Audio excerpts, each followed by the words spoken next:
Todos hemos sentido que nos falta espacio, ya sea en la casa, en la oficina o en el negocio. Durante años, la única respuesta fue rentar una mini bodega, y nadie parecía cuestionarlo, hasta que 2 emprendedores decidieron replantear por completo esa industria. Lo que empezó como la necesidad de guardar unas cuantas cajas, terminó convirtiéndose en una empresa de tecnología que hoy está transformando la manera en la que personas y empresas almacenan sus cosas. En este episodio, Santiago González Baqué nos cuenta cómo validar una idea desde cero, sobrevivir a los momentos en el que el dinero se acaba, aprender a pivotear sin perder el rumbo y la lección más importante que les dejó: aprender que una empresa nunca puede depender de una sola persona. Soy Mónica Díaz, acompáñame en otro emocionante vuelo de Take Off. Si bien no hay un mapa para emprender, toma nota de las coordenadas que muestran estos fundadores, pues podrían revelar la ruta que tanto has estado buscando. Despegamos. Santiago, ¿cuál fue ese insight del cual nace la idea detrás de Spakio? Bueno, la forma en la que nace Spakio, te tengo que contar de Luis, ¿no? Mi socio. Luis, mi socio, es amigo mío desde los 3 años. Siempre él y yo habíamos platicado de tener algún negocio juntos. Y precisamente él, estando en la maestría con su esposa en Estados Unidos, vivía en un departamentito de 30 metros cuadrados buscando estar cerca de la universidad. Y pues como te imaginarás, temas de ropa, muebles, muchas cosas no cabían en la casa. Y entonces piensa él en ese momento: ¿qué pasaría si pudieras tener espacio flexible que te ayude a evolucionar conforme va cambiando tu vida? Veía paquetes de Amazon afuera de la casa y decía, oye, pues así como Amazon te trae tu paquete, te lleva y te trae las cosas que necesitas, pues ¿qué pasaría si eso mismo pasara con tus cosas? Y entonces Spakio nace, digamos, de ese insight de decir, oye, pues hay un modelo que no necesariamente es el más eficiente, el self-storage o las mini bodegas tradicionales, en donde tú como cliente pues tienes que desplazarte, tienes que cargar cosas, tienes que contratar a veces una mudanza, adaptarte a un espacio que ellos te dan, ¿no? Y pagar por ese espacio independientemente de si lo usas o no al 100%. Y pensamos que había una mejor manera de poder hacer las cosas. Mucho más digital, mucho más flexible, en donde el cliente pues, tuviera que despreocuparse de todos esos dolores de cabeza. De ahí te diría que es de donde nace pues esta idea inicial de lo que termina siendo Spakio y pues bueno, la evolución que viene hacia adelante. Y antes de meternos más a profundidad en lo que es Spakio y cómo nace este modelo de negocio y las pruebas, errores y todo eso, me gustaría irnos tantito para atrás y conocer un poco más sobre ti, ¿no? O sea, tú creces, ¿de dónde nace esta hambre emprendedora? ¿Siempre supiste que querías emprender o eras más bien como del mundo corporativo? Háblame un poco de tu vida creciendo. No, a ver, creo que siempre tuve claro que quería emprender, y creo que mucho se da por las circunstancias que vives de pronto en tu casa. Mi papá, de hecho, pues él estuvo toda la vida en el mundo corporativo, sí llegó a tener algunos negocios propios, y creo que la situación principal que detonó como ese fuego o esa llama en mí de querer emprender, pues viene de una situación muy particular de mi papá. Mi papá trabajó mucho tiempo en Apple, trabajó en muchas empresas transnacionales grandes, y recuerdo una noche, yo tenía, me parece, 12, 13 años, nos llama mi papá, a mis hermanos y a mi mamá a su cuarto, y nos dice, oigan, tengo que platicar con ustedes. Y nos da la noticia de que pues había sido despedido de la compañía en donde estaba. Y me acuerdo que algunos meses atrás, pues al contrario, todo eran porras, buenos resultados, reconocimientos hacia mi papá. Y me acuerdo que yo me quedé en shock, ¿no? O sea, fue una situación muy fuerte para mí el decir, oye, ¿cómo mi papá, que le estaba yendo tan bien, que tenía tantos reconocimientos, ahora pues, se va de la compañía? Y me acuerdo que nos dice 2 cosas que se me quedan muy grabadas. La primera es, no se preocupen, esto lo vamos a sacar adelante como familia, ¿no? Y eso creo que pues, nos habló mucho de la unidad que forjamos nosotros como familia. Y la segunda, y que creo que de ahí viene mucho mi tema emprendedor, es cuando tú estás en una empresa y esa empresa no es tuya, en cualquier momento la empresa te puede decir adiós, tengas o no tengas la culpa. Y entonces en ese momento yo creo que algo cambió en mi chip, porque pues yo veía a mi papá en corporativo, empresa grande, y siempre yo decía, oye, pues yo quiero trabajar en una empresa grande. Viene esta situación, digo, yo no quiero depender de nadie. Yo sé que tengo que construir lo mío, porque además no solamente no va a depender de mí o va a depender de mí mi futuro, sino que yo voy a ayudar a poder impactar la vida de otras personas de una manera mucho más poderosa. Y ese creo que es pues, uno de los detonantes principales, y de ahí se vienen, pues ya sabes, tienes 12, 13 años y estás buscando siempre maneras de poder pues, generar tus negocios en esa escala, organizando conciertos, organizando torneos de fútbol, viendo qué proyectito podías sacar en paralelo, qué podías vender. De ahí, pues yo te diría que se detonan pues muchos pequeños proyectos. El trabajar, sí, de pronto en corporativos, en empresas un poquito chicas, medianas, de todos los tamaños, pero teniendo muy claro que eventualmente hacia dónde iba a llegar era hacia emprender y tener mi propio negocio. Y era lo que te iba a decir, porque creo que también hay mucho valor en decir, bueno, voy a entrar a un corporativo. Tú estuviste mucho tiempo en Alsea y ahorita hablamos de esa etapa, pero aprendes muchísimo, ¿no? Sabiendo que vas hacia crear tu propio negocio, pero sí creo que tener una base sólida que probablemente no te da la escuela o la parte más teórica, pues ya en la práctica trabajar y poder aprender y poder cometer errores en un corporativo antes de lanzar tu negocio tiene muchísimo valor. Háblame de cuando tú empiezas a trabajar en Alsea y cómo acabas siendo, creo que, director interino de marketing Sí. a los 28 años. A ver, te voy a contar y me voy a ir unos pasitos para atrás porque creo que hay una historia de cómo es que llego al SEA y después cómo es que voy otra vez regresando hacia el emprendimiento. Yo en la universidad emprendo un primer proyecto con un amigo durante un año. Termino yo saliendo de ese proyecto. El negocio hoy sigue corriendo y es bastante, bastante exitoso. Me doy cuenta yo en ese momento que estaba muy joven, ¿no? Y quería aprender de una empresa ya un poquito más estructurada, procesos, pero no quería irme al corporativo grandote porque no quería yo todavía ese nivel de estructura. Entonces, digamos que pasé de una startup a una pequeña y mediana empresa, en donde estuve cerca de 6 años, donde arranqué pues en lo más abajo y terminé siendo director, llevando pues toda el área de proyectos, temas con clientes y demás. Cuando veo que esa empresa, digamos, tenía un tope en cuanto al crecimiento, para mí, la visión de los socios, se me abre la oportunidad de Alsea y entonces paso de la startup a la pequeña y mediana empresa al corporativo. Y me acuerdo muy bien que el que era mi jefe en esta empresa anterior, que se llama MLG, me dice, te vas al CA, muchas felicidades, tienes que entender muy rápido cuando llegues a la compañía cuál es el tipo de liderazgo que se va a necesitar ahí. Porque a veces piensas que te vas al corporativo gigantesco y tú vas a llegar a mover los hilos y vas a ser el estratega.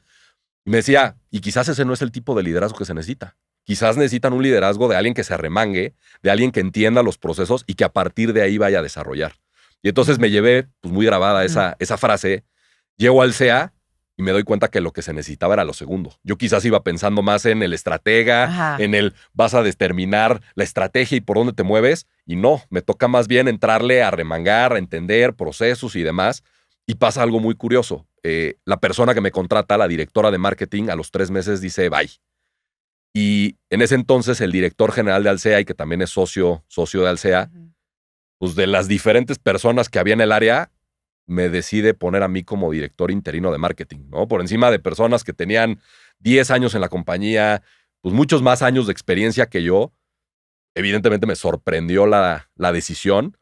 Y yo te diría que la parte más importante que aprendí en Alsea, más que, pues sí, evidentemente, procesos, el tamaño, la escala, la visión de los socios, es cómo todo se reduce a la parte de la gente. Sí. El reto más importante que me tocó a mí ahí fue lidiar con esos egos, fue lidiar con personas que decían, oye, ¿por qué no me tocó a mí?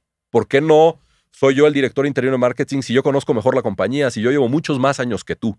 ¿Y por qué te lo dieron a ti? A ver, creo que el director vio algo en mí, en cuanto justo al trato de la gente.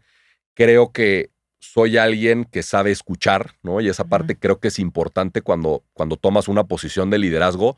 Tienes que darte cuenta que no necesariamente necesitas al especialista, al máximo conocedor, sino necesitas a alguien que pueda hacer este bonding con las personas, que pueda escuchar y que sepa más bien pues ir llevando al experto a que tome las mejores decisiones. Yo me considero una persona como muy curiosa, muy, muy preguntona y creo que a veces lo que necesitamos más que tener todas las respuestas es saber hacer las mejores preguntas.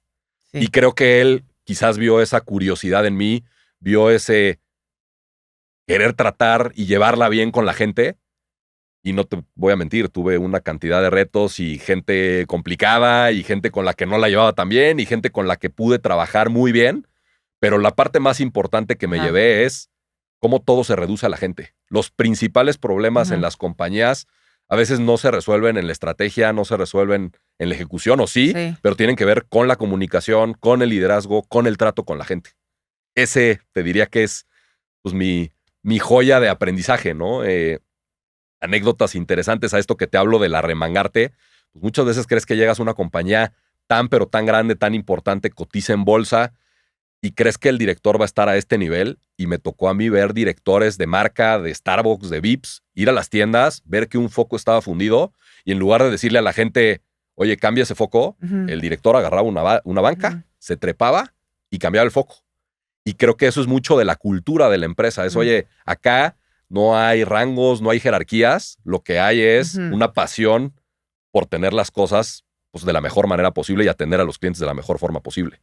Que se vuelve un poco como emprender dentro del corporativo, ¿no? O sea, sí creo que si logras que estos directores de cada una de las marcas o de cada una de las áreas se ponga la camiseta del negocio como si fuera suyo, pues generas esta cultura en donde pues ahí está el director cambiando el foco porque es responsable de todo el proyecto. Y sin duda lo que dices es clave. La gente hace o deshace un negocio. Totalmente. Siempre digo que las empresas son la gente y ahí sí, o los errores en contrataciones o los errores en sociedades, pues te pueden costar todo. Y ahorita vamos a la parte de la sociedad, pero el aprendizaje del corporativo, sí, de la gente, creo que es de las cosas más importantes en términos de liderazgo, ¿no? También. Y a ver, también me enseñó a mí mucho de lo que no quería en ese momento, de lo que yo siempre llevaba peleando en contra de. Te digo que soy una persona muy curiosa y a mí no me funciona este es el proceso que ya existe y adáptate a él. Sí. ¿No? Trabajé en corporativos alemanes, ¿no? Y entonces yo de repente me cuestionaba oye, ¿por qué este proceso es tan engorroso, tan complicado, tan poco eficiente? No, pues es que viene de Alemania y adáptate a eso. Ajá. El estar en un corporativo te enseña probablemente cómo debe de ser ese proceso, pero lo que yo buscaba era cómo puedo meterme a entender el detalle y cómo yo no debo de quedarme solamente con pues, esta partecita que es mi responsabilidad, ¿no? Sí. Cómo me meto realmente a entender el negocio completo. Y de ahí sales y te vas a Varib. ¿Por qué te fuiste a Varib y qué hacías ahí? Otra vez, creo que si el camino era de la startup a la pyme, al corporativo, me tocaba dar un paso atrás si quería volver al origen, que era volver a emprender, ¿no? Y Varib, pues es un grupo pues mucho más reconocido, asentado. Varib, para los que no lo conocen, tiene, digamos que dos patas de negocio. El primero es un venture capital, que lo que hace es invertir en startups. Y por la otra parte tiene un company builder. En ese company builder lo que hace es generar negocios desde cero, hacer alianzas con algunos otros negocios existentes para potencializarlos. Y entonces yo llego ahí a Varib, digamos, con una idea de lanzar un producto internamente dentro del grupo, yo hacerlo como co-founder, irme ganando mi equity a lo largo del tiempo. Entonces, de cierta manera, era poder emprender con una estructura mucho más sólida. Y la realidad es que ese proyecto pues, no termina viendo la luz, pero voy encontrando mi camino dentro del grupo. Había distintas empresas, distintos proyectos, y parte de lo que veían en mí pues, era otra vez este tema de gente, este tema de sinergia, este tema comercial. Y entonces pues, me empiezan a incluir ahí en diversos proyectos, en diversas startups, apoyando en temas estratégicos, temas comerciales. Yo te diría que la parte que más me llevo de Varib, ¿no? Y que es lo que más me ayudó ahora con mi proyecto en Spakio es, uno, desde lanzar un MVP, cómo prototipar un producto, cómo hacer el plan de negocios de una startup, cómo armar equipos desde cero, aprender también al tema del levantamiento de capital, cómo evaluar una empresa, cómo salir a buscar capital allá afuera. Y otra vez, volviendo al punto de la gente, uno de los aspectos más importantes que me llevé de Varib es a mis actuales socios, ¿no? Varib, trabajo yo 6 años ahí, después surge la idea de Spakio, que seguramente ya entraremos más a profundidad. Y de hecho, mis jefes en Varib, que terminaron siendo también socios en Varib, terminan invirtiendo en Spakio. Entonces, me llevo todos estos aprendizajes, pero también me llevo amigos y me llevo socios, ¿no? de ese lugar. Sí, y estaba escuchando el otro día un speech de Steve Jobs donde dice que los puntos solo los conectas de atrás para adelante, ¿no? Cuando vas cambiando de trabajo o tomando ciertas decisiones de adelante, o sea, de aquí para allá no lo ves, pero cuando llegas a cierto punto y ahorita en retrospectiva dices, no, pues sí tenía que estar en Alsea, sí tenía que pasar por Varib, sí tenía que conocer estos socios y eso pues hace que hayas llegado a donde estás. Pero nada más terminando el tema para cerrar en Varib, me interesa mucho preguntarte porque es algo con lo que yo personalmente he batallado mucho y lo he visto en otros emprendedores y fundadores, es ¿Cómo supiste o en qué momento te diste cuenta? Pasaste a lo mejor por marketing, incursionaste con muchas áreas de los negocios. ¿Cómo supiste tú para qué eres bueno? Porque luego como emprendedores queremos hacer todo, ¿no? Quieres tener la idea, bajarla, aterrizar, operar, ser el comercial, ser el estratega. Entonces, entender tú cuál es tu fortaleza, y ahorita hablaremos de las de Luis Orestano, tu socio en Spakio, pero ¿cuándo te fuiste dando cuenta qué es lo que a ti te gusta hacer y cuál es tu talento? A ver, creo que siempre tuve claro que lo que más se me daba a mí era el tema comercial, el tema de trato con la gente, trato con clientes. Y creo que algo para lo que soy muy bueno es para conectar, ¿no? O sea, para conectar personas y generar valor en esa conexión. Porque puedes tener un buen network, pero no necesariamente puedes ser pues, esa persona buena que tiene el ojo y que tiene como la intuición de decir, oye, esta persona con esta idea, con esta otra persona, van a terminar conectando y se va a terminar creando valor importante. Ujú. Creo que eso lo tenía yo muy claro desde siempre. Y creo que una de las cosas que también me preocupaba a lo largo de mi carrera era eso, ¿no? El decir, oye, pues soy bueno para todo un poquito, pero no soy a lo mejor experto en algo en específico. Y eso que a veces veía como una debilidad, Ujú. terminé viendo que era una capacidad especial y que era una fortaleza mía. El yo poderme sentar con una persona de operaciones y entender y poderle aportar valor, sin ser a lo mejor el más de los expertos, pero poderle aportar valor. El poderme sentar con alguien de tecnología y poder a mi idioma Ujú. explicarle qué es lo que se tenía que hacer o lo que yo creía que se tenía que hacer.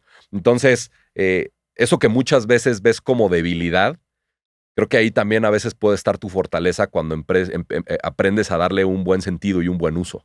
Porque una cosa es crear una empresa y otra muy diferente es liderarla, ¿no? Entonces sí creo que son dos habilidades completamente distintas. Ya volverte, lo que decía, saber escuchar a la gente, saber tomar decisiones, saber qué delegar, qué no. Es muy diferente cuando arrancas y eres tú con un socio, a ya crecer una empresa y dirigir de más gente. Pero bueno, Variv, entonces, entiendo que Luis aparece con este insight de Spakio cuando tú seguías en Variv, ¿correcto? Sí, ¿Cómo se da eso? justo seguía en Bari, Luis seguía, digamos, donde estaba trabajando él, en un fondo inmobiliario.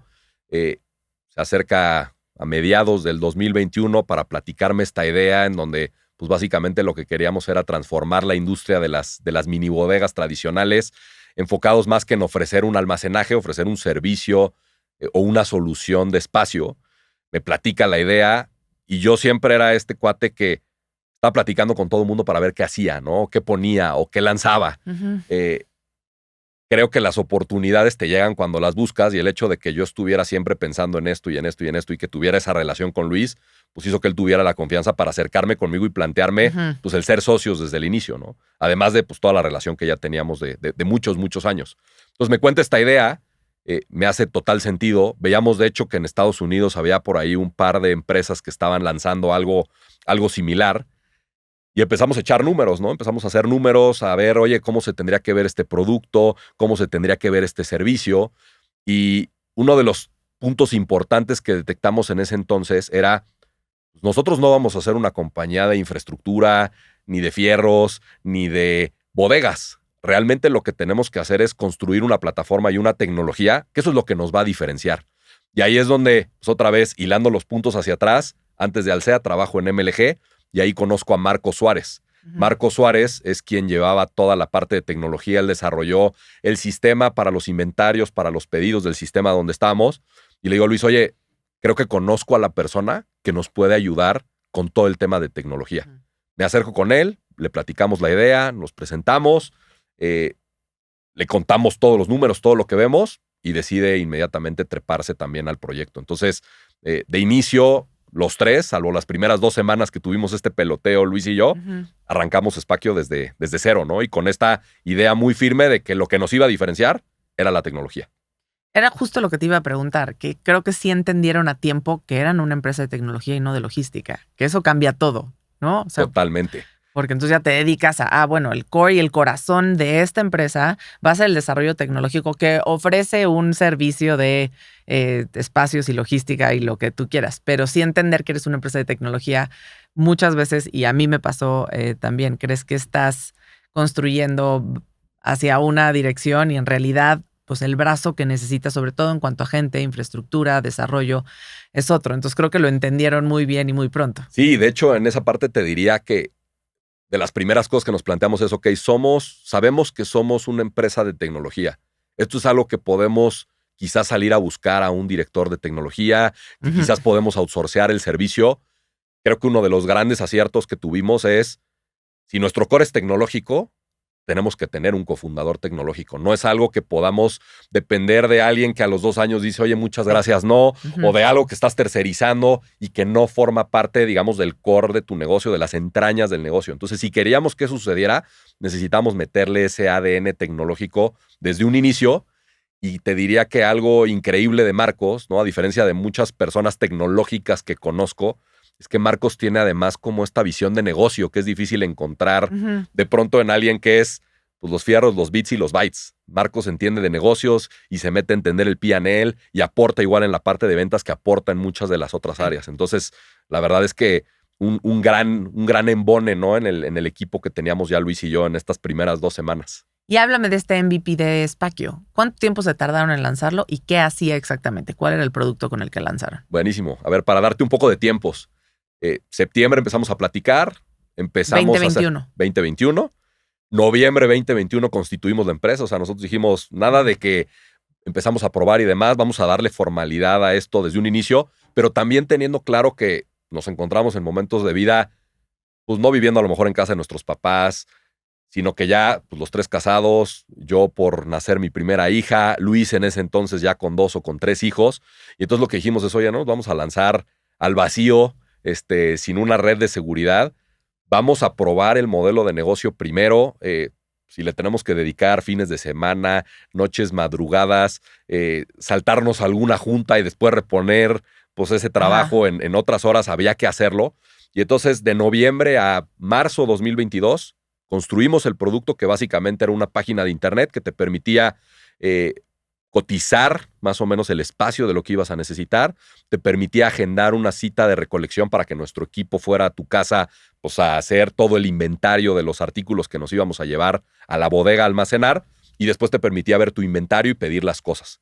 Decimos nosotros de broma que cuando piensas en un MVP te imaginas algo mucho más sencillo, y lo que logramos construir los 3 a un part-time y digamos, pensando en un MVP fue pues algo mucho más adelantado con lo que muchas veces arranca un emprendedor, ¿no? Entonces, lanzamos este MVP en marzo, abril del 2022 y era tal cual. Oye, yo tenía el WhatsApp donde nos buscaban los clientes, Marcos era quien hacía los ajustes a la página y Luis era el encargado de ver toda la parte operativa y logística de las recolecciones.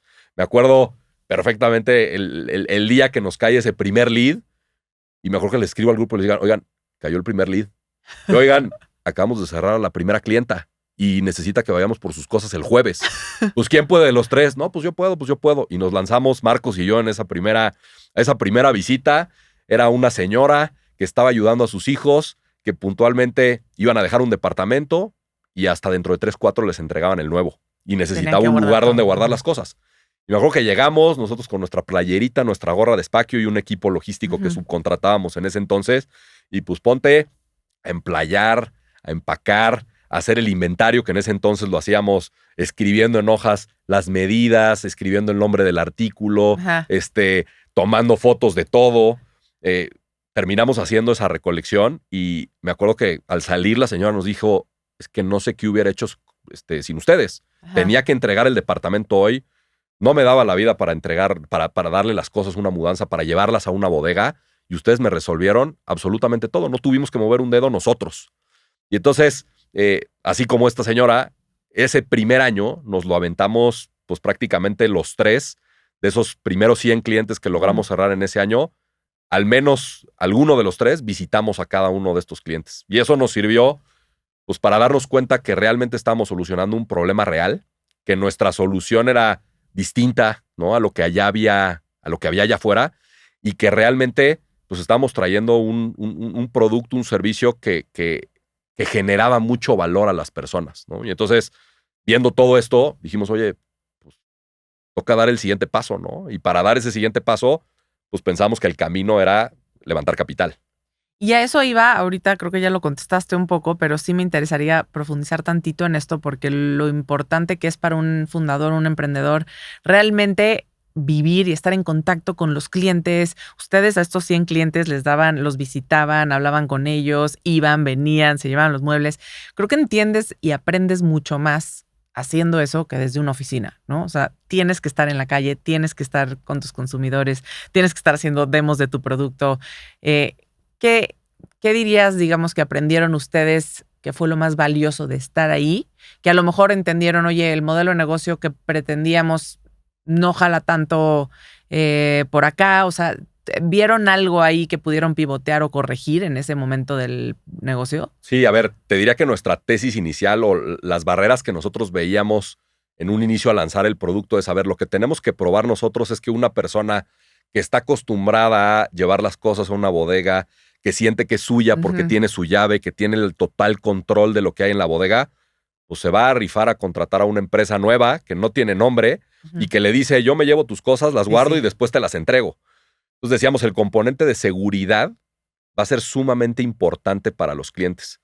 Y parte de lo que íbamos viendo es que el modelo tradicional tiene tantas barreras y tantas complejidades que si bien la seguridad es importante para los clientes, los dolores de cabeza son mucho más grandes que esa pequeña barrera que te puedes poner tu mental de necesitar el acceso o la llave a tus cosas. Entonces ese primer año nos sirvió para darnos cuenta que eso que veíamos nosotros como una barrera en realidad era mucho menor que los dolores de cabeza y el pain que tenía el operar bajo un modelo tradicional. Eso, digamos que lo comprobamos en ese primer año, pero también algo que empezó a suceder es que nosotros muy enfocados en la parte de las personas, con casos de uso como muy clásicos, enfocados a temas de me mudo y no tengo un lugar a donde irme, o me fui de la ciudad o del país y necesito un lugar donde guardar mis cosas, o ya no me caben desde mis cosas de Navidad, o no me caben cosas de mi bebé, pues porque ya va creciendo y voy a tener un bebé más adelante, pues mejor las guardo y luego las pido.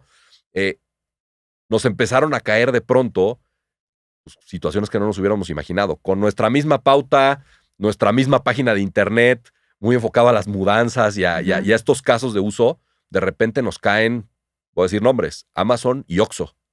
Nos buscan Amazon y Oxxo diciendo, oye, pues vi este modelo de negocio, tengo una necesidad muy puntual, ¿tú me puedes ayudar a guardar las cosas? Pues, claro, porque ustedes hasta ese entonces eran B2C, no habían visto que había una oportunidad en el B2B, digamos. Y entonces, cuéntame sobre Amazon. Nos buscan Amazon, nos busca Oxxo directamente para casos de uso que no necesariamente eran los típicos de la operación de sus negocios. Oxxo, por ejemplo. Oye, pues de pronto tengo una clausura de una tienda y necesito a alguien que vaya a la tienda, recoja todo lo que hay en la tienda, exhibidores, muebles, sillas, publicidad, lo inventaríe, lo almacene y después lo vaya entregando conforme vamos aperturando nuevas tiendas. Oye, pues forma parte del core de Oxxo. Pues no, Oxxo se dedica a abrir más tiendas, a surtirlas de inventario, a venderle al cliente. Pero eso, digamos, esa era una situación muy específica que un equipo de Oxxo tenía que resolver y encontró en nosotros pues una oportunidad bien, bien grande, ¿no? Empezamos con este tipo de casos, casos también de empresas que normalmente hubieran contratado una mini bodega y empezamos como que a meter el dedo, ¿no? Y a hacer como que un zoom in de, oye, ¿qué más casos de uso puede haber para empresas, ¿no? ¿Qué oportunidades puede haber allá afuera?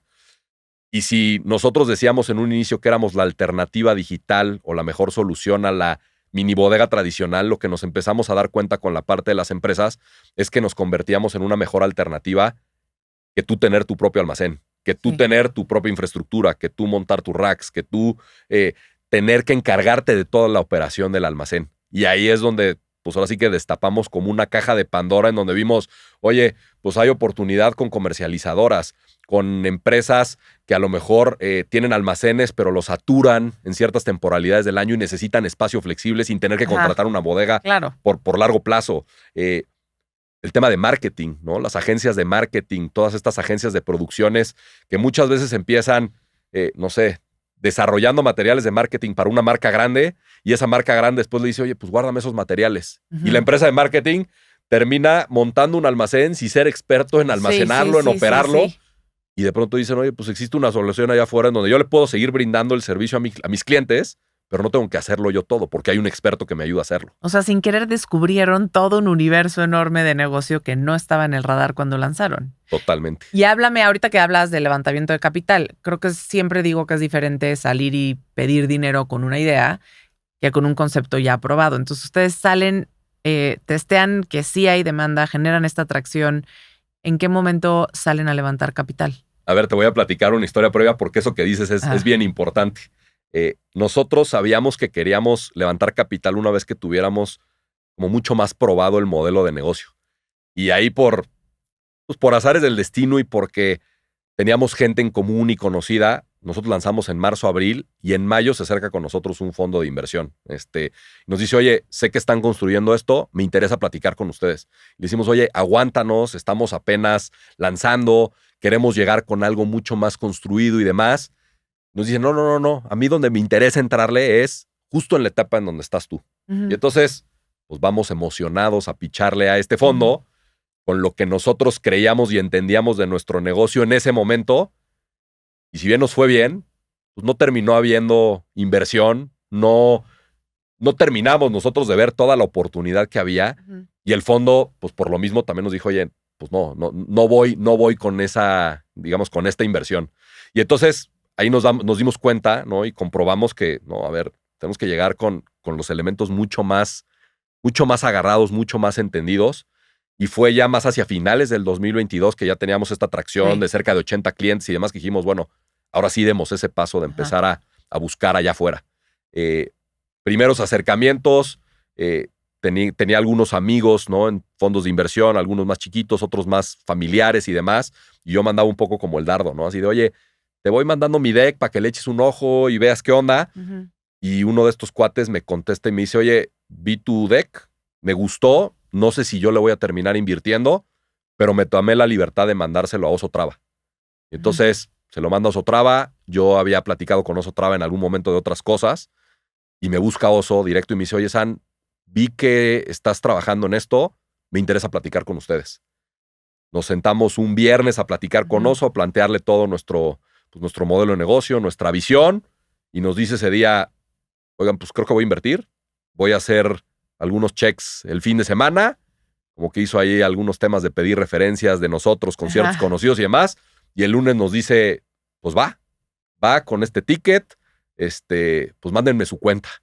Y entonces, pues eso que empezó así como de, órale, vamos a mandarlo, nos cae ese primer inversionista, y algo que sí habíamos platicado independientemente del ticket del inversionista es, oye, cae la lana y adiós a nuestras chambas, enfoque 100% en Spacio. Y entonces esto fue en octubre, platicamos con nosotros, le dijimos, oye, en enero estamos all in nosotros, ¿no? Platicamos con muchísimos más fondos. Te diría, hicimos hasta el recuento hace algunos meses. Llegamos a hablar con cerca de 70 fondos. Y de esos 70 fondos, VCs, etcétera, pues tuvimos 3 Cs de entrada, más algunos ángeles inversionistas y demás. Oye, y en ese proceso de inversión, que también me llama mucho la atención porque, digo, son dos socios ustedes, ¿no? Los que están operando, Luis y tú. Y Marcos. Ok. Sí. Porque uno se tiene que dedicar a la operación y los otros o el otro se tiene que dedicar a estar levantando o habiendo estos 70 fondos, ¿no? Que es una chamba de tiempo completo. Totalmente. Que luego pasa que hay fundadores que están solos y pues o te dedicas a salir a levantar capital, que es una chamba exhaustiva y muy demandante, o te dedicas a supervisar la operación. A mí me pasó con una startup que también, o sea, salimos a levantar capital, estábamos en toda la estrategia y cuando volteó para acá, la operación, las ventas, ya todo se nos había caído. Entonces, sí es importante saber quién hace qué y cómo divides para poder salir a levantar ese capital. Totalmente. Ahí la forma en la que nos organizamos, a ver, pues Marcos mucho más en la parte tecnológica, Luis como CEO, digamos que era pues, la persona ideal para llevar toda esta relación y todo el tema del levantamiento. Pero yo por mi background, ¿no? Y por esta parte de network que te hablo, pues yo era mucho quien fungía también para hacer estas conexiones, ¿no?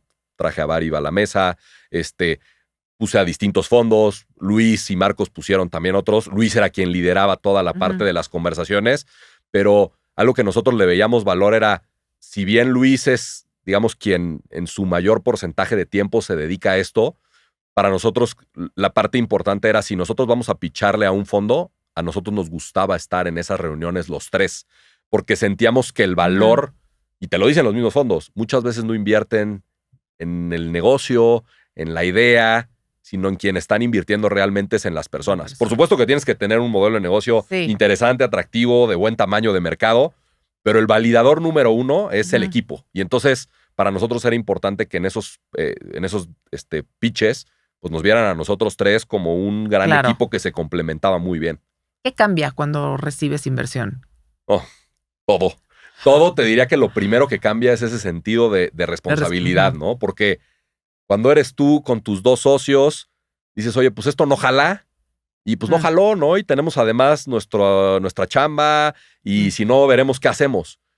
Cuando levantas capital, yo te diría que en mi caso, por lo menos, cambia ese chip de si no jala, no pasa nada a cómo le voy a hacer para que esto funcione. O sea, no hay una manera de que esto no funcione. Yo no puedo quedarle mal a un inversionista. Por más que ellos saben que es lana que va a riesgo y que no necesariamente van a terminar viendo, creo que nuestro sentido de responsabilidad, y eso lo compartimos los tres, es yo no puedo quedarle mal a ningún inversionista. Y entonces tengo que hacer lo imposible por hacer que esto funcione. Y si este modelo de negocio no funciona así, pues le cambio A, B, C y D, pero tengo que hacer que funcione. Afortunadamente, no es que nosotros tuviéramos que hacer un cambio radical, más bien vimos una oportunidad más grande, pero ese sentido de responsabilidad es mucho más grande.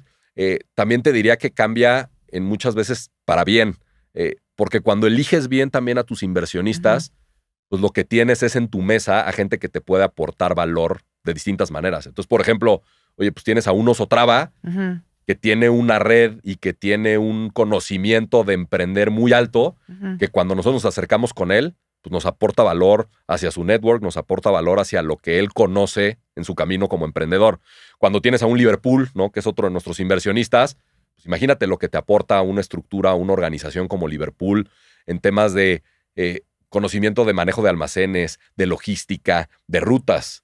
Tienes otro socio como Variv, ¿no? Que es pues, VC, que ha visto miles y miles de pitches, de negocios, de startups, que ha ayudado a escalar a muchas de esas empresas. Entonces, cambia también para bien. No solamente es el sentido de la responsabilidad, sino que a tu mesa trepas a gente que te va a venir a aportar mucho valor. ¿Qué le dirías, San, o qué consejo le podrías dar a los emprendedores que están a lo mejor emprendiendo en el mundo de tecnología y necesitan levantar capital? Entiendo que en el caso de Variv, por ejemplo, pues era parte de tu network, pero ¿cómo se acercan? ¿A quién se acercan cuando están buscando inversión? ¿Cuándo es momento de un VC? ¿Cuándo es momento de Friends and Family? ¿Qué consejo podrías darles por ahí a las empresas de tecnología? Buenísimo. A ver, lo veo yo por etapas, ¿no? Lo primero, y por lo menos es mi forma de verlo, creo que tú tienes que salir a levantar capital cuando tienes algo que ya está probado. Me ha tocado gente que se acerca conmigo a decirme, oye, es que fíjate que tengo esta idea, y entonces estoy buscando levantar capital. Oye, ya te acercaste con personas a preguntarles si lo contratarían, si no lo contratarían, ya hiciste más o menos un demo de cómo se vería ese producto, ¿tienes algún prototipo de cómo funcionaría esto? No, es que nada más tengo la idea. Cuando tienes la idea, siento que además de que va a ser muy difícil que levantes capital porque te van a hacer preguntas que no vas a saber ni cómo resolver, ni cómo responder, creo que lo más responsable es que tú estés convencido que eso que estás haciendo va a terminar funcionando. Y justo creo que en las etapas, oye, pues resulta que quiero probar mi idea y necesito a lo mejor algo de capital para poder contratar a algún desarrollador que me ayude con el prototipo o poderle meter algo de inversión a pauta y a lo mejor yo no tengo los medios para poderlo hacer. Ahí viene muy bien el levantar capital de Friends and Family, ¿no? Y teniendo muy clara esta parte de, oye, pues es capital que va a riesgo, tienes que tener ese sentido de responsabilidad de cada peso lo vas a cuidar y lo vas a tratar de buena manera. Y después ya que vas, digamos, ya que tienes algo mucho más probado, ya que tienes algo más de escala, creo que ahí es donde viene bien un tema de VC. Creo que ha cambiado mucho también, ¿no? Yo te diría pre-2022, había emprendedores que levantaban capital a valuaciones altísimas con un PowerPoint. Se desinfló eso. Con un PowerPoint. O sea, oye, esta es mi idea, esto es lo que voy a construir, necesito 2 o 3 millones de dólares y estoy evaluando mi empresa a 20. ¿Por qué a 20? Pues porque así la evaluaron los otros 20 que te vinieron a presentar a ti. En la época en donde nos tocó a nosotros levantar capital, no era suficiente levantar con un PowerPoint y creo que tampoco lo hubiéramos hecho en ese entonces, digamos, por la forma de ser que tenemos nosotros tres. Y entonces hoy en día, pues creo que es mucho más necesario el tener pues un prototipo, el tener ya una prueba aterrizada, el tener ciertos clientes que están pagando por tu Exacto. producto o servicio y sobre todo eso, no hacerlo desde la oficina, desde lo lejos, sino en campo. Sí. Ahí es donde está realmente el valor y donde realmente vas a entender los problemas y las oportunidades que van a haber para tu negocio. Sí, de acuerdo. Y en estos últimos, perdón, ibas a Iba sumar a algo agregar más. algo, perdón, Ajá. Mon, sobre cómo acercarte. Creo que algo que también hemos aprendido mucho es que el ecosistema emprendedor en México realmente es muy abierto. A veces tenemos miedo de acercarnos a las Estoy de acuerdo. personas Sí. a preguntar. Y a veces te sorprende cómo hasta el founder mega exitoso que ya vendió Sí. su compañía que vale millones de dólares, si te acercas de forma humilde, si te acercas realmente con un propósito claro, pero también muy claro en lo que quieres sacar de esa conversación, la gente te va a ayudar. Ujú. Entonces, oye, a lo mejor no tienes los contactos con los fondos, pero sí hay founders que están dispuestos a ayudarte si te acercas con ellos y les platicas lo que quieres hacer. Y el founder no solamente a lo mejor te va a presentar, lo que va a hacer es que te va a acompañar y te va a decir, oye, espérate, antes de que te presente, mejor primero prueba, mejor primero haz estos ejercicios y después con mucho gusto te presento. Pero lo Sí. primero que necesito es que tú te des cuenta si lo que estás construyendo realmente tiene valor. Y luego, ¿sabes qué? Te escucho y estoy pensando en algo. La gente subestima el poder que tiene de repente mandar un mensaje, incluso por Instagram.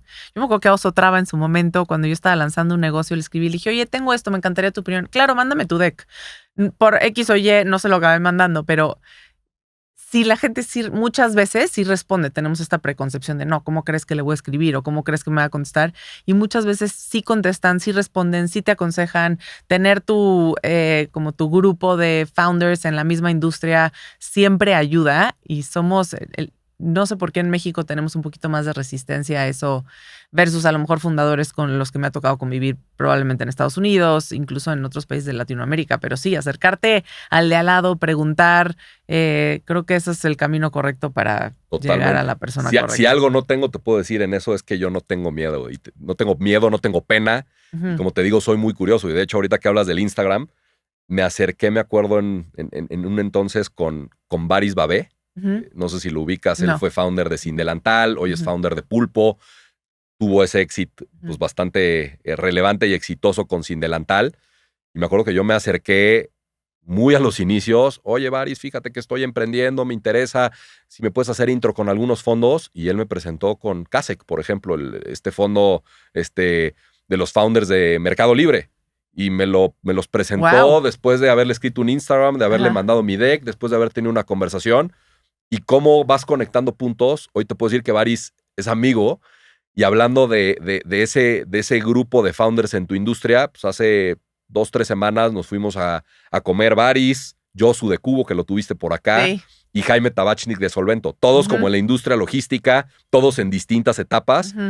Y yo te diría que ese tipo de grupos, ese tipo de conversaciones son las que más valor nos aportan a nosotros como founders, porque hablas con gente que ya pasó o está pasando por cosas similares a las tuyas. Sí, me encanta. Creo que es de los consejos más valiosos, porque muchas veces no lo hacemos porque creemos que no, pero yo siempre digo, pues el no ya lo tienes. Vas, acércate, pregunta, que no te importa, ¿no? Que no te contesten o que te digan que no o lo que sea.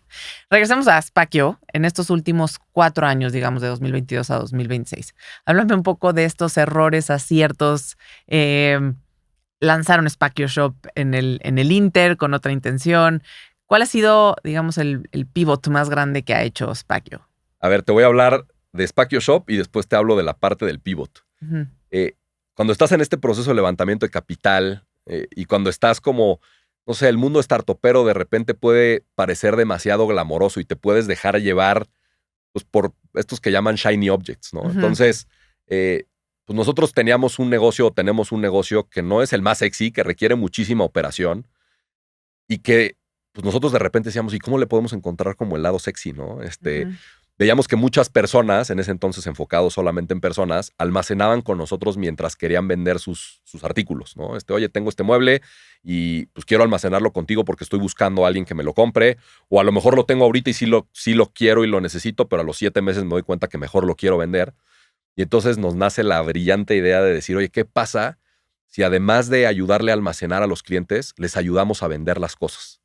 Y entonces, oye, pues vamos a crear este marketplace que además nos va a ayudar a traer más clientes porque les decimos, oye, tú tienes un problema que es vender las cosas, yo te ayudo a almacenarlo, pero además te ayudo a venderlo.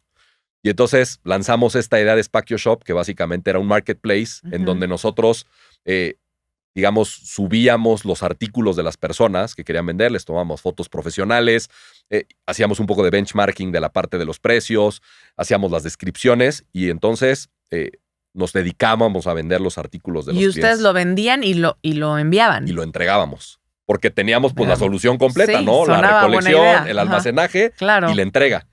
¿Qué es lo que sucede? Oye, startup, capital, recursos y tiempo limitado. Yo diría no solo startup, en general, la vida es así. Sí. Te empiezas a enfocar en cosas que no son tu core de negocio y empiezas a dejarle dedicar tiempo a lo importante. Durante 5 meses lanzamos este piloto con personas independientes al proyecto, pero ¿qué veíamos? Que entorpecía nuestra operación tradicional. ¿Qué sucede con un cliente que almacena artículos? Voy a su casa, inventario, emplayo, empaco, lo llevo a la bodega y en la bodega se queda almacenado en uno de nuestros racks para después entregarse cuando se necesita. Cuando lo vas a vender, pues el artículo lo inventarías en la casa, llegaba a nuestra bodega, tenía que estar en un espacio especial para que le tomáramos fotos, para que hiciéramos las descripciones. Sí. Eso hacía que la operación se convirtiera un poco en un desastre y después dedícate a venderlo. Y veías que pues el que vende quiere vender caro y el que compra quiere comprar barato y era difícil encontrar un punto de encuentro. Seguramente el margen era pequeño, o sea, era demasiado. Te metías a otro tipo de problemas completamente distintos y entonces lo que nos dimos cuenta es, oye, nuestro negocio no es ese.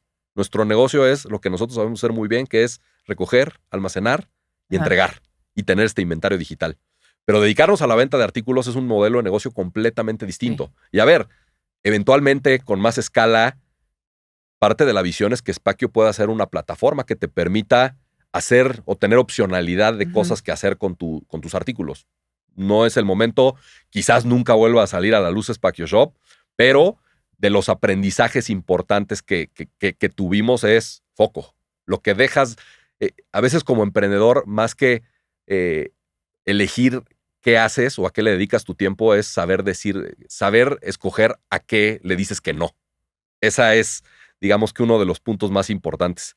Y en cuanto al pivot, ¿no? La parte que mencionas es, vas avanzando, vas evolucionando y te vas dando cuenta de las propias barreras de crecimiento que puede tener tu modelo de negocio.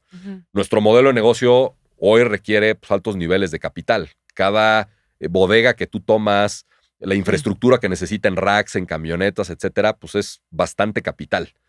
Y nosotros llevamos cuestionándonos mucho tiempo, oye, ¿cuál es la mejor manera de poder escalar? Y por supuesto que hay formas en las que a través de poner nuestras propias bodegas y nuestra propia infraestructura nos van a ayudar a crecer, pero algo que empezamos a detectar es que hay una cantidad de metros cuadrados ociosa en el país y en Latinoamérica muy alta. Hay muchas empresas que tienen almacenes con espacios desaprovechados, dedicándose o no a temas de almacenamiento, pero hay un valor importante en esos espacios. Y entonces parte de lo que vimos es, oye, ¿qué pasaría si nosotros, siendo una empresa de tecnología, una plataforma, más bien entramos con nuestra marca, con nuestra tecnología, con nuestro know-how para sacarle provecho a esos espacios? Y entonces vemos que el espectro de crecimiento no solamente es creciendo con nuestras propias bodegas, sino aprovechando esos espacios. Y hoy, por ejemplo, tenemos varias empresas con las que nos hemos asociado y lo que hacemos es nosotros llevar al cliente, nosotros operar ese espacio con nuestra marca, con nuestro know-how, y el otro le saca un provecho y le saca un ingreso pues, bastante interesante a sus espacios, ¿no? Entonces, creo que el pivot más interesante que hemos tenido, además de enfocarnos en la parte B2B, sin soltar el B2C, es cómo podemos escalar este modelo de negocio de una manera más eficiente. Porque entonces sí yo puedo llegar con una empresa o con una persona a decirle, oye, tengo bodegas en Guadalajara y en Monterrey y en Aguascalientes y en Puebla y en Bogotá, pero sin yo tener que poner todas las bodegas. Era lo que te iba a decir, usando la infraestructura de empresas que ya están. O sea, totalmente. Eso sí es.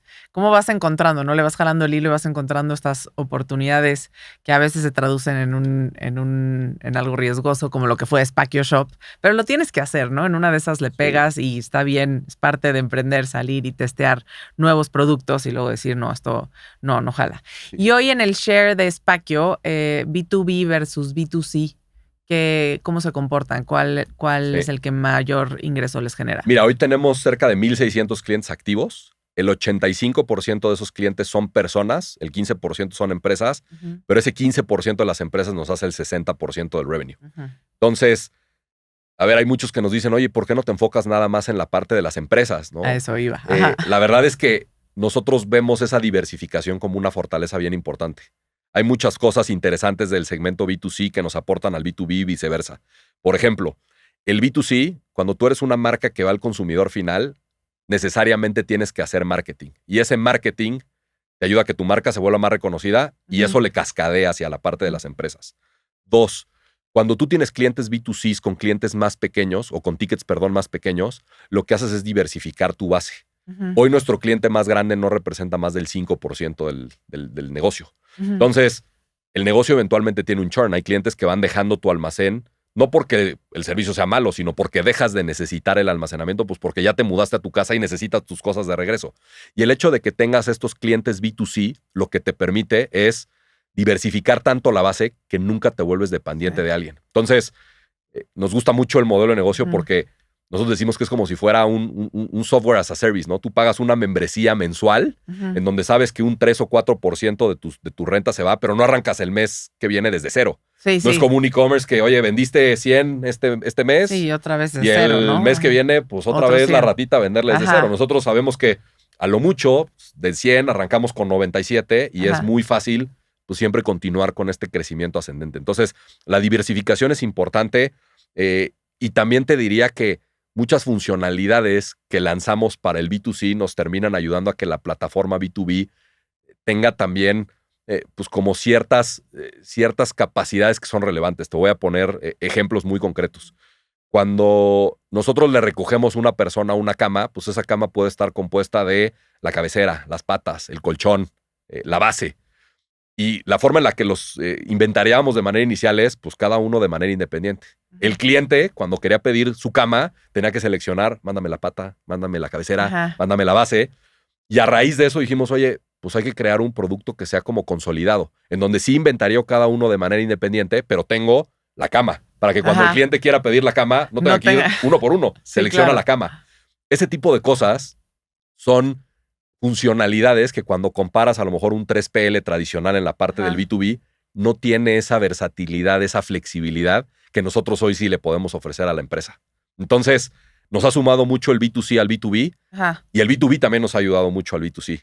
Tienes otras bondades en las empresas, Sí. son tickets más grandes, son clientes pues, que tienes mayor certeza que te van a pagar siempre en tiempo y forma, Ajá. eh, menos clientes te Exacto. requieren mucho menos operación. Ujú. Entonces vemos nosotros, digamos, esa bondad de tener esas dos partes, ¿no? Y no tenemos intención de soltar el B2C de ninguna manera. Y en el B2C hablábamos al principio de este tema de la confianza. ¿Cómo han construido esa confianza para que la gente diga, sí, ven por mis cosas y llévatelas a un lugar donde no veo, no conozco? Porque digo, cuando empiezas con tus 100 personas que conoces, que uno se recomienda a otro, pero ¿cómo construyes esa confianza para poder escalar? Totalmente. A ver, y ese era de los puntos a probar en un inicio, ¿no? Decíamos, oye, pues tiene que haber una página, pero se tiene que ver que hay infraestructura. Y entonces, pues tenemos que tomar fotos que se vean reales. Pues, ¿qué hacíamos para que se vieran esas fotos reales? Pues en un Ujú, inicio éramos Luis, Marcos o yo cargando cajas con nuestra playera de Espaquio para que vean que había gente detrás, ujú. fotos con la gente que nos ayudaba a hacer pues, los traslados, fotos de las bodegas. Y ya en una mayor escala, pues lo que necesitábamos hacer era justo enseñarle a la gente toda esa infraestructura. Entonces, desde hacer un video que enseñe pues toda nuestra infraestructura, nuestras bodegas, nuestra capacidad en la página de internet, comunicar quiénes son nuestros inversionistas, quiénes son nuestros clientes, eso genera Sí. pues, un montón de Ujú. confianza, porque yo muchas veces le digo a un cliente personal que me busca, oye, ¿cómo sé que mis cosas están seguras? Y yo le digo, oye, imagínate que en mi página de internet aparece que mi cliente es Amazon o Oxxo u otras Ujú. empresas grandes. Te imaginarás la cantidad de procesos, de seguridad, de visitas al almacén que tuve Sí, para que ellos me validaran y pudiera ser su proveedor. sí. Eso tiene que ser, digamos que una garantía para ti de que a nivel personal tus cosas van a estar seguras. Impulsamos mucho el tema de los reviews también en Google, en distintas Ujú. plataformas. Pues a ver, justo el platicar en espacios como este, ¿no? Y como otros, el estar cerca de los medios nos ayuda mucho a que la gente pues tenga credibilidad en lo que estamos construyendo, ¿no? ¿Cuál ha sido el reto más importante que han atravesado como Spakio en estos últimos años? Sí, a ver, el reto más importante que hemos tenido, te diría que ni siquiera tiene que ver con un tema de negocio, tiene que ver con un tema que le pasa a Luis, mi socio. En enero de este año, yo tenía una semana de que nació mi tercera hija, y de hecho Luis y Mariana, su esposa, son padrinos de Almudena, mi hija, y me marca a la semana Mariana, su esposa, y me dice, oye, perdón que te moleste, sé que estás de paternidad, es muy prudente Mariana, y me dice, Luis está en el hospital. Luis está en el hospital, está en terapia intensiva, lo acaban de entubar y está gravísimo. En ese momento me voy corriendo al hospital. Luis pasa por una situación súper crítica, más de un mes en terapia intensiva, entubado varios días, su vida en un alambre, literalmente. Y pues nos toca en ese momento,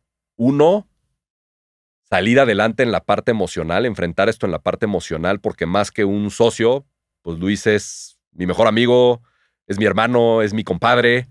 Y entonces el tener que batallar o el tener que lidiar con esta situación tan complicada de tener a Luis en el hospital luchando por su vida, sabiendo por lo que estaba pasando su familia, pero por el otro lado saber que pues, nosotros teníamos que sacar la empresa adelante, ¿no? Marcos y yo, tener que tomar la responsabilidad completa de la empresa, lo que antes se repartía entre 3, ahora repartirlo pues entre 2 personas y pues pararnos a trabajar todos los días, primero por la responsabilidad que teníamos entre nosotros con nuestros inversionistas y después también por esta responsabilidad que sentíamos de, pues esto no se nos puede caer, ¿no? O sea, cuando Luis salga adelante, porque va a salir adelante, pues tenemos que tener la empresa no solamente sobreviviendo, sino continuar el crecimiento, ¿no? Ese te diría que es el reto pues más fuerte, más importante, no solamente que nos ha tocado a nivel empresarial, ¿no? A nivel de Spakio, sino yo también a nivel personal ha sido, pues bueno, durísimo. ¿Y qué consejos sobre esa línea, San, le podrías dar a estos emprendedores o cofundadores que están empezando de cómo estructurar? Porque pues accidentes suceden, ¿no? Como en la vida, en las cosas, y nunca sabes qué pueda pasar y de un día a otro tú no tuviste acceso al director general de la empresa. Entonces me imagino que junto con ese acceso limitado, digamos, pues había claves, cuentas, números. ¿Cómo sugerirías que se ordenaran desde un inicio para, pues al menos en la parte profesional, la parte emocional y personal no te la vas a ahorrar, pero sí, que eso esté bien estructurado? A ver, creo que me iría al paso antes de todo esto, ¿no? Que lo importante es, si estás en una sociedad, el punto más importante es con quién te asocias. Porque puedes tener tus mejores agreements, ¿no? Tus mejores pactos con tus socios, tus mejores procesos, que si las personas con las que estás asociado no son las indicadas, no comparten tu misma cultura, tus mismos valores, lo demás truena. Una anécdota, pues, padre de contar, ¿no? A nivel de negocio y que creo que a nuestros fondos les haría sentir muy orgullosos es, Luis despierta, ¿no? Después de estar entubado, y lo primero que le dice a su esposa, además de algún tema personal, es, oye, ¿qué día es hoy? No, pues estamos a viernes. Oye, es que el miércoles teníamos junta con los inversionistas y ya no sé si se tuvo la junta. Y sé que Santiago está de paternidad. Sí sabe que yo estoy así, porque sí, era una junta que teníamos muy importante con los inversionistas. ¿La tuvimos? Entonces, eso te habla mucho del tipo de socio que tengo, ¿no? O que tenemos. Una extraordinaria persona, porque lo primero para él fue siempre su familia, el estar él bien, pero después estaba el negocio y sus inversionistas y la responsabilidad que tenía con nosotros. Entonces, el escoger bien a tus socios es primordial, pero después es bien cierto que a veces vamos operando y vamos sacando las cosas como se nos van presentando y nunca planeamos para que alguien falte. Y no digo solamente un socio. Puede ser tu gerente de operaciones, puede ser la persona que lleva las ventas o la persona que lleva la atención al cliente. ¿Cómo te estás preparando como negocio para no depender de una sola persona, sino que vaya dependiendo de los procesos? Que la toma de decisiones no dependa del criterio de un director o de la intuición de un director, sino de una visión que se tiene compartida y que esa decisión pues vaya alineado a a lo que quiere hacer la empresa, a lo que quiere construir la empresa. Entonces, pues puntos importantes. Sí, efectivamente pasa este tema de Luis y pues estás en un momento crítico de nervios, de muchas cosas y piensas, oye, Luis es el que tenía acceso a las cuentas en Estados Unidos y ¿cómo le vamos a hacer para bajar el dinero? Y si necesitamos dinero en estos semanas o meses en los que Luis no está y no tiene acceso a su computadora, ¿cómo le vamos a hacer?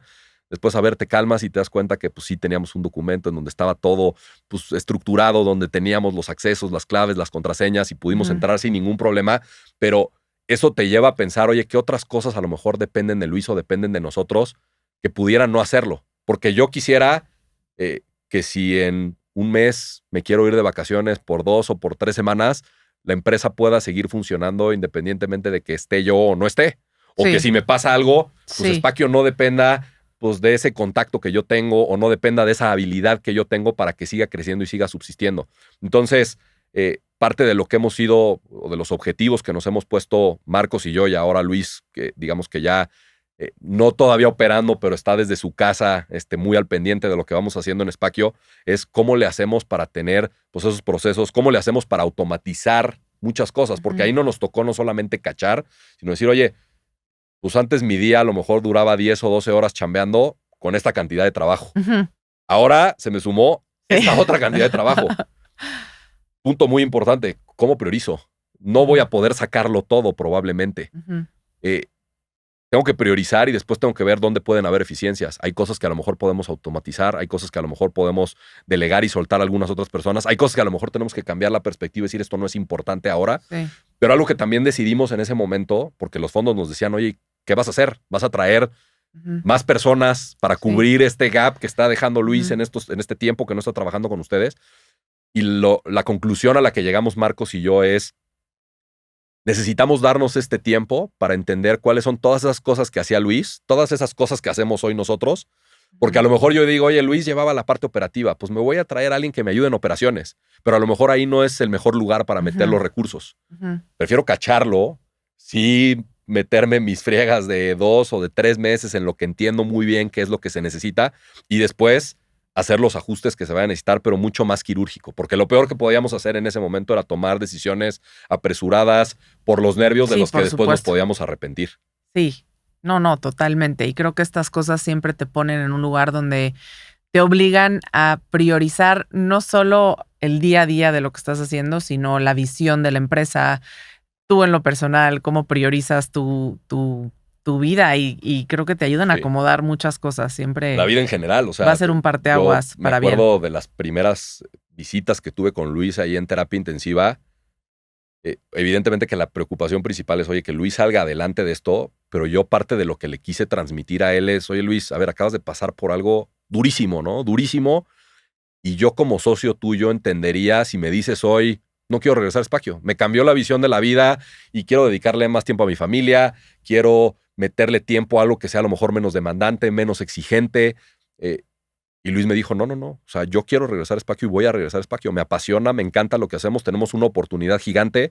No sé cuándo voy a regresar, pero lo voy a hacer. Y entonces, pues parte de lo que platicamos con Marcos y con Luis es, Luis, tú eres nuestro director general. De hecho, nos decía, oye, por favor, quítenme a mí el título de director general y alguno de los dos tomen ese rol.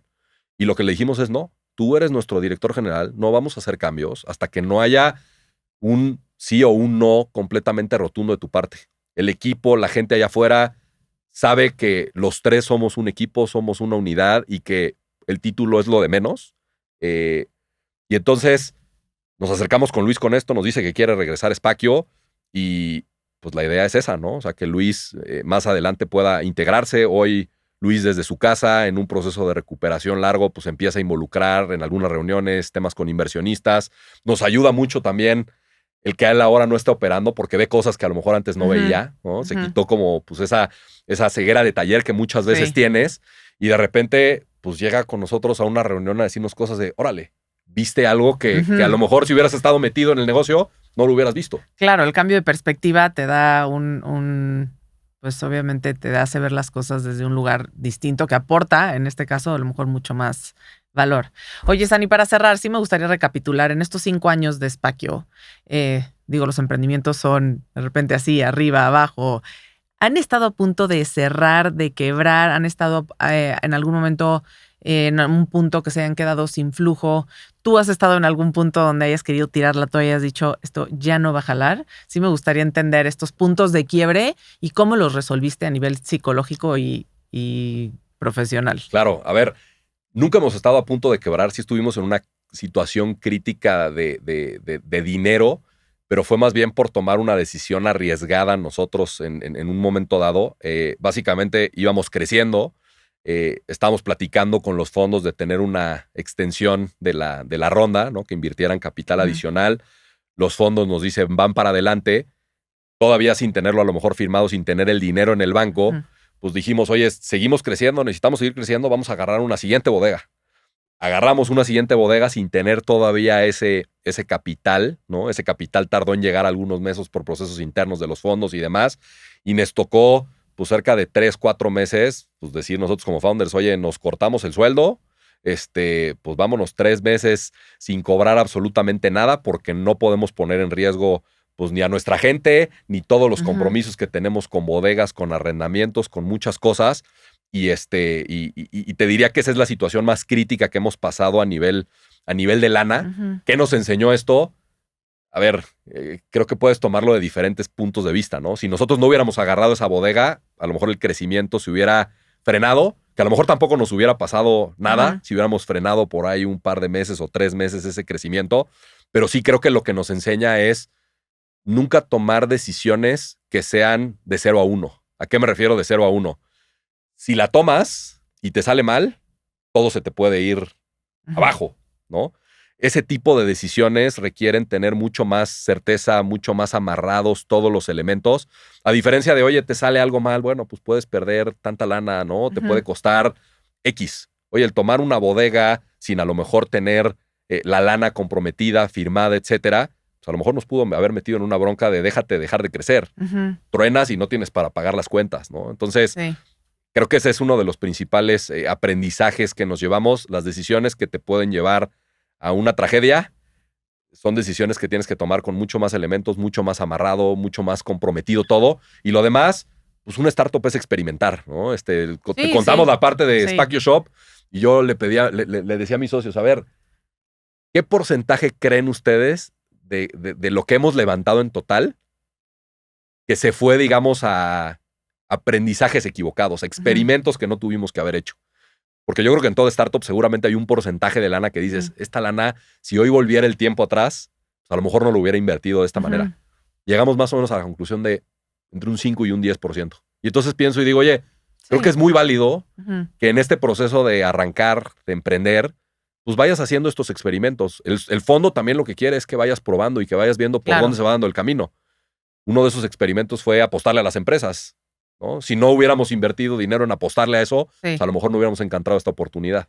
¿Cuánta gente tienen en Spakio hoy? Hoy somos 50 personas en total. La gran mayoría son gente de campo, gente que está en los almacenes, en las casas, pero justo tratándonos de una compañía de tecnología, pues tratamos de mantener los equipos chicos. Somos cerca de entre 7 y 10 personas, digamos, de gente más de oficina, más que está en temas de tecnología, temas de atención al cliente, ventas, etcétera. ¿En qué ciudades están? Hoy estamos únicamente en Ciudad de México y área metropolitana.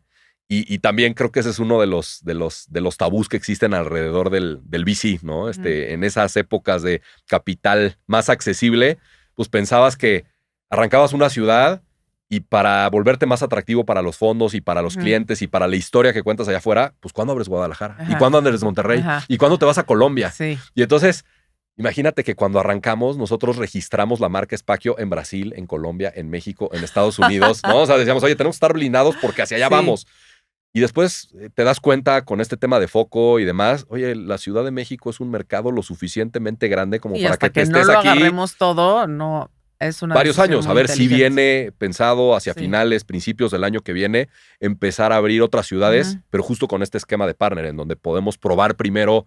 Es como hacer un MVP de que este modelo va a funcionar en Guadalajara. De que va a funcionar. El chiste es tener el tiempo suficiente para aprender, ¿no? Con el menor costo posible y después, digamos que meterle ya el acelerador para crecer pues más rápido, ¿no? Y de Pero una eso forma es más una estratégica. decisión muy inteligente porque muchas veces queremos llegar más rápido y ahí es donde se cae todo versus irte más lento, pero sí llegar, ¿no? Hace toda la Totalmente. diferencia hacerlo con mucha estrategia. Si Luis no hubiera aparecido con este insight de Spakio San hace 5 años, ¿qué estarías haciendo? Yo creo que estaría definitivamente emprendiendo otro proyecto. O ¿Sí? sea, yo sentía en ese momento en Bari que mi ciclo ahí había terminado y hablando otra vez y así podemos cerrar como empecé. Me fui de arrancar startup, pyme, corporativo, volver a lo mejor de cierta manera a una pyme, a volver a emprender. Yo creo que estaría emprendiendo. Hay una frase que me gusta mucho, ¿no? Que dice, eh, si yo te preguntara hoy a ti cuántas mariposas viste en el camino de tu casa para acá, probablemente me contestarías que ninguna. Ujú, Pero si yo te dijera hoy, oye, dime mañana cuántas mariposas ves, lo que harías es que tus ojos, tu atención estaría en buscar esas mariposas. ujú, Y yo creo que algo que siempre tuve a nivel empresarial con esta idea de emprender es que yo siempre estaba buscando esas mariposas. O sea, yo siempre estaba buscando esa oportunidad para emprender. Yo no era esa persona que pensaba que la idea o la oportunidad le iba a llegar ujú. desde cero, por suerte, por fortuna. Yo creo que Luis me buscó sí por la relación que había, pero porque yo siempre estuve buscando el poder hacer algo así. Entonces, si no hubiera sido Spakio, seguramente hubiera sido algo más. No sé qué hubiera sido. A lo mejor estaría haciendo oye, ya, y como hace Sí. todo mundo. No sé en qué estaría, pero definitivamente estaría emprendiendo. Ya estabas buscando las mariposas. Qué poético. Me encanta el proyecto, me encanta lo que hacen, me encanta porque también reinventaron algo que podía parecer poco atractivo y lo hicieron de una forma que a lo mejor era contraintuitivo, pero han encontrado este nicho grandote, incluso no solo en el B2C, sino en el B2B, y sí lo han hecho espectacular, sobre todo la historia con los socios y que ahí sigan y que vayan para adelante y todo lo que viene y todo lo que falta para Spakio me parece increíble, San. Y ya la última pregunta que te tengo es, si pudieras mandarle una nota de voz de 30 segundos al Santiago que estaba en Bari ahí tratando, buscando mariposas, o ya empezando con la idea de Spakio, ¿qué le dirías? Te va a llegar. Te va a llegar porque creo que mi duda en Alsea y mi duda pues, a lo largo de mi carrera siempre era, ¿me va a llegar realmente esa idea o me va a llegar esa oportunidad que realmente cambie mi vida, que cambie mi Ujú, trayectoria profesional? Y creo que esa era mi duda principal, porque a veces oportunidades pues tienes un montón, el que sea la correcta o no, a veces tú lo sabes dentro de tu corazón y yo te puedo decir que tomé entre Alsea y Bari pues, oportunidades de emprender proyectos paralelos que a lo mejor yo por dentro sabía que no iban a ser lo suficientemente revolucionarios o los que iban ujú, a realmente hacer que yo me enfocara 100% en algo. eh, y creo que lo que me contestaría o lo que me diría es, te va a llegar esa ujú. oportunidad que estabas buscando y te va a llegar además con los socios que siempre tuviste que haber tenido, ¿no? Me encanta y con eso me quedo. Te agradezco muchísimo el espacio, los consejos, que estés aquí. Muchísimas gracias por todo. No sé si hay algo más que quieras sumar o agregar a esta conversación. No, pues nada, Moni, creo que te lo dije desde hace ya algunos meses. Takeoff es un proyecto que me encanta. Existen muchos podcasts allá afuera que hablan con personas, pues, en algunos casos que ya la rompieron, que ya tuvieron todo el éxito del mundo, que no necesariamente te cuentan las netas de lo que es Mm. emprender. Y te quiero decir que Takeoff en estos últimos meses, desde que tienes tú este proyecto, para mí ha sido un acompañamiento, ha sido como sin conocer a las personas, como tener esa comunidad de la que puedo escuchar situaciones con las que me siento familiarizado, de las que he tomado consejos. Y entonces creo que lo que estás haciendo es algo que aporta muchísimo valor allá afuera y que seguramente también está haciendo que muchas personas a lo mejor agarren y digan, oye, voy a emprender Sí. y lo voy a emprender de distintas maneras, porque si algo creo que también nos tenemos que llevar es, no hay momento perfecto para hacerlo, ni situación perfecta para hacerla. Cuando yo era más joven decía, es que tengo que emprender ahorita porque no tengo responsabilidades, vivo en casa de mis papás, va a ser mi última oportunidad.